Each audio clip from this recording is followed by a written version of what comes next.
All right, we'll get started here. We'd like to welcome world number one Scottie Scheffler into the interview room here at the Genesis Scottish Open. Scottie, your third start here in this event. If we could just get an opening comment from you on being back in Scotland. Yeah, good to be back in Scotland. Third start here, so I like coming here and playing this event. It's a fun tournament for me to play. It's good prep for next week. I like coming over, getting used to the temperature, time change, food, all different kinds of stuff, golf. So good to be back. Obviously on a great run of form right now. How do you keep that momentum going this season or the rest of the season and, as we look ahead to the FedEx Cup playoffs? Yeah, I've played solid golf this year. I'm very proud of that. As far as going into the rest of the season, I treat every week the same, and so showing up here with a good attitude, ready to play. I did take a good bit of time off after the Travelers. I was pretty tired when we got back home, so my prep for this week may not be as strong as it usually would be, but the rest for me was definitely the most important factor coming into this week and next week. All right, we'll take some questions out here. If you have a question, we'll get a microphone to you. Questions? Bob on the left. What's your views on links golf? What was your first experience with it, and how has it evolved for you? Did you like it from the beginning? Did you not? Did you have to get used to it?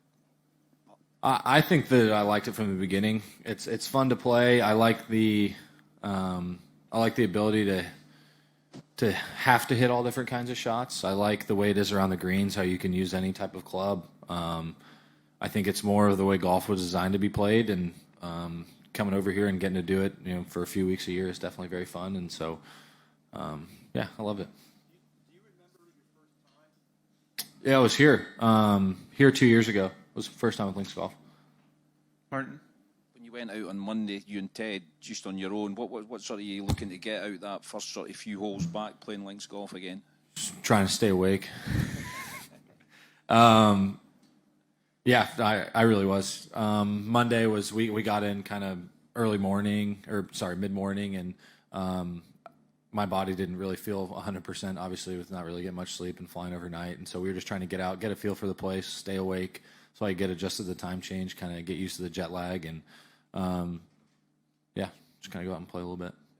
You had a rare miscut here last year. I mean, was that just a blip? I mean, what did you know that week? What do you look back on that week that you can maybe learn from? That's a good question. I just, had an off week here last year on a golf course that I like, so that was a bit strange, but I think there's always something to kind of take away from, and I feel like every time I've missed a cut on tour, I've done something wrong mentally. I've made a couple mental errors, and I definitely made a few of those last year, and so I'm always trying to refine my approach and approach everything with a good attitude and just be very committed to what I'm doing out there. Go to Doug on the left. What are you pleased with about this year, and what are you not satisfied with? Golf-wise?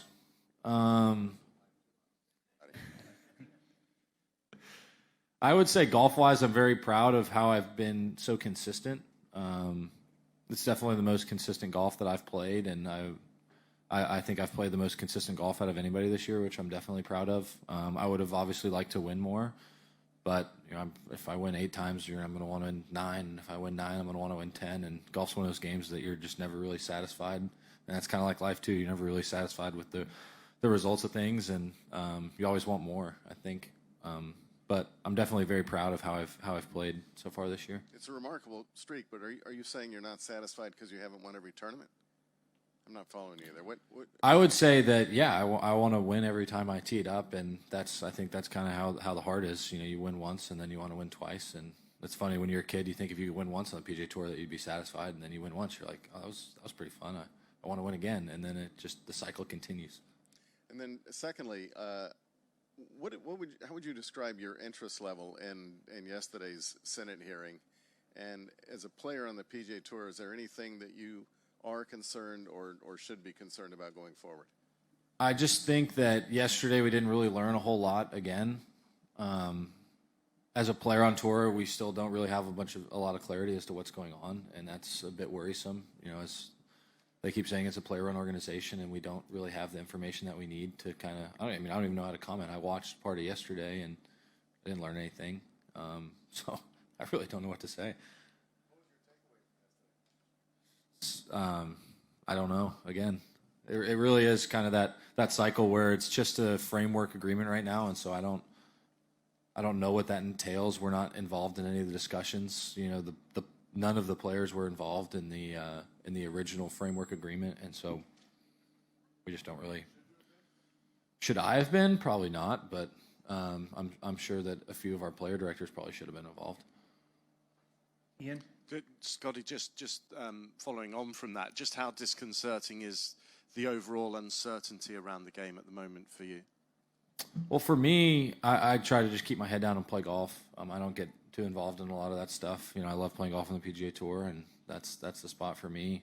I'm hoping that's going to exist for a long time, and I felt like we were doing a good job before, and then the agreement happened, and now we got to navigate this whole deal. And I think the tour is working hard to try to get us more information, but like they said, it's tough when you're in negotiations to make everything public. It's hard to negotiate in public, so I understand the privacy of it, but I just wish that definitely our player directors need to be more involved in the process. Phil, on the right. Scotty, over this way. Over here. Sorry. Are you surprised that we've got this far into a press conference and nobody's asked you about your putting yet? You know, my press conferences it always surprises me. Sometimes I'm going to feel like I'm going to get asked a lot of live golf questions and they never come. And this time those questions came a little bit earlier. So thanks, Doug. I appreciate it. How would you describe your putting at the moment? Are you happy with it? Are you still working hard on it? What's the state of it at the moment? I would say that every aspect of my game is the same thing when it comes to coming out here and playing. I'm never satisfied with the results. You know, if you win the Masters by 3, I want to win by 4, and I want to win by 5. And I'm never really satisfied with the results of the game. And I'm always working to try and get better. And it's a tough balance between, I would say, overworking and focusing too much on results versus just putting the work in and then showing up with a good attitude and just trying to do your best. And so that's the balance that I'm always trying to find. Jon Rahm got pretty frustrated with us when we kept asking him about his putting a while back. Are you at that stage yet, or is it not bothering you? Yeah, funny enough, I talked to John about that. We played together at Memorial this year, and we both putted pretty bad that week. And so we were obviously both out there practicing after the round, and I got to talk to him a little bit about that. And I think that it's all just perception. I'm not going to let what you guys think of my golf game affect how I think of my golf game, and I believe that I'm a very good putter, and everything kind of returns to the average. And if you're hitting the ball as good as I have been in the past year, it's very, very difficult to make all the putts. I don't really get to choose what kind of putts I have. I typically play later in the day. I've been on the top of the leaderboards for a long time, and so as far as my golf game goes, I feel like the things that I'm working on to improve have been working significantly. As my putting struggles have continued in y'all's minds, I've gotten back to #1 in the world, and I've had a bunch of top 5 finishes. Granted, if I could make a few more putts, those would have been wins, but at the end of the day, I'm proud of how I've approached tournaments this year and played solid golf, and that's what I'm focused on. Go over here to Alex. Yeah, understanding that you're a professional golfer, that's what you're focusing on. We actually are focusing on other things as well. And so is there a point where the frustration that you're feeling over what's going on with the negotiations or live or whatever would get to a point where you might want to do something other than just be frustrated? I think that right now what we're focused on is improving our tour, and I think the players have all really stuck together, and that's what's important to me. And what goes on behind the scenes is stuff that I don't share out here. It's not for y'all's knowledge, it's for the players. And I believe that the players are working together right now, which is exciting for me. Doug, and then Martin. Just on those lines, Scotty, is there any part of you that thinks that meeting last year in Delaware is now a waste of time? I don't think so at all. I think when the merger announcement came out, it may have felt like a bit of a waste of time. But at the end of the day, I think it was good to get everybody in a room together. And I think that we are banded together as players. I mean, I think you saw the article that came out on Patrick a few weeks ago, and then a lot of guys were posted on their social media and stuff like that just because it was, a ridiculous article. And that's what I appreciate as a player, is having my voice heard, and then being able to come to a consensus with all the players and kind of go from there. And that's what we're working towards right now, is to try and get a consensus. And I mean, we're a player-run organization, and so we're doing our best as players to make it feel that way. Martin? Scotty, along with lots of others, you've got one eye on next week. What do you look for from a weather perspective over the next 4 days here? Is it a bit of everything just to get you ready for next week? Yeah, I mean, you probably know a little bit more about the weather over here than I do, but it seems to change pretty rapidly. So far this week we've had a decent bit of wind. We've had a little bit of rain so far as prep, and who knows what will happen as the week goes on. I think I did see Sunday we were supposed to get some pretty heavy wind, but I think, like you said, a good bit of everything would be nice prep for next week. We're going to go to Fatia over here on the right in the third row. Sergio Garcia told us a few weeks ago that the merge and this announcement made some good relationships between the players. Speaking about Rory, that he gained friend back. Do you feel this? So when all those guys left, I didn't have any hard feelings for anybody. If they wanted to go take the money and go over there and play, that's their decision. It's not my business to get into their business, if that makes sense. And as people, I didn't think of them any differently. They just play golf on a different tour. It doesn't mean that they're different people than they were a year ago. And as far as my thoughts go, no relationships were harmed. I'm still friends with the guys that I was friends with before, and some of them are on LIV and some of them are on the PGA Tour. It is a bit weird that I still don't get to see them all throughout the year besides a handful of tournaments, but none of my relationships over there were really fractured by them going to play on a different tour. Got time for a couple more. We'll go to Bob on the left.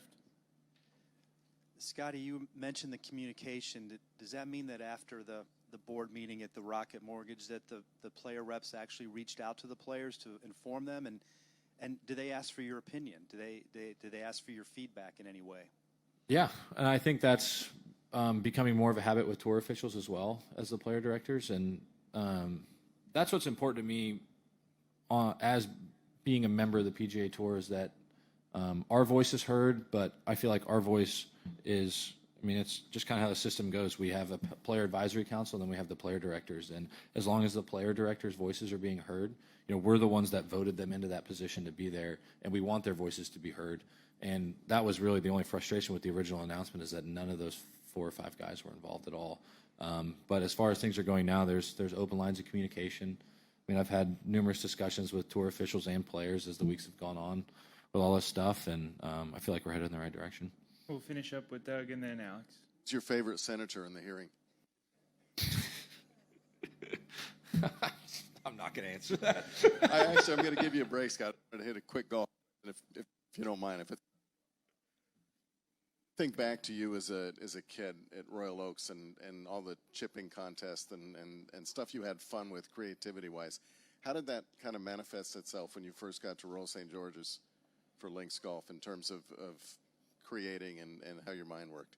Yeah, I think that's always been kind of the fun part of golf. I always learned a lot by watching guys, and so when I grew up at Royal Oaks, I grew up watching the professionals practice and play, and I learned how to hit all different kinds of shots. And I'd watch Justin Leonard practice, and he'd do it a certain way. Then I'd watch Colt Knost, and then I'd watch Harrison Frazier, and then I watched Chris Cox. I mean, there were so many people there that I was able to learn from just because they were kind enough to let me sit there and watch them. I'm sure I was pretty annoying at 8 years old or whatever it was, but they were kind enough to let me hang around. And so when I do come over here and play links golf, there's a lot of opportunity to just try new things and hit all different kinds of shots. And especially when you get around the greens. I mean, when you're into the wind, you can hit huge flops and long bump and runs with a 7-iron, and you can kind of it really does sometimes feel like you're playing golf like you're a kid again, just because Teddy can give me a number, but it doesn't really matter. I got to hit the shot. And at home, if we got 150 into a 10-mile-an-hour wind, the ball reacts a certain way. When you're over here, there's a lot more factors that you have to